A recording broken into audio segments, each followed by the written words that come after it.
5, 4, 3, 2, 1, top. Donc très rapide du côté de l'Ezeo d'Angers. Et Golgoth part aussi assez rapidement déjà mettre quelques bouées dans son port. Tandis que le grand robot d'Ezeo vient se caler pour attraper 5 bouées dans l'écueil. Ça a l'air de jouer très bien. Et on a vu une petite lumière. Est-ce que c'est le capteur de couleur? On va voir.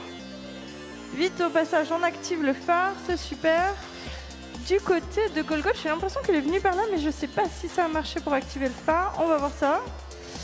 Oui, c'est ça. Alors, du côté des EO, on trie les bouées en fonction des couleurs. Ça a l'air de bien jouer. Et du coup, voilà, un arbitre me dit une bouée ne comptera pas parce qu'effectivement, elle est un tout petit peu en diagonale, celle qui est sur le chenal. Par contre, elle va compter dans le port, n'est-ce pas? C'est ça. Donc, en fait, les bouées qui sont sur le chenal vont pouvoir compter 2 fois, une fois dans le port, une fois dans le chenal. Et dans certaines conditions, elles vont compter que dans le port. Donc, c'est le cas ici. Mais c'est déjà pas mal, hein, beaucoup de points. En fait, toutes les autres sont valides.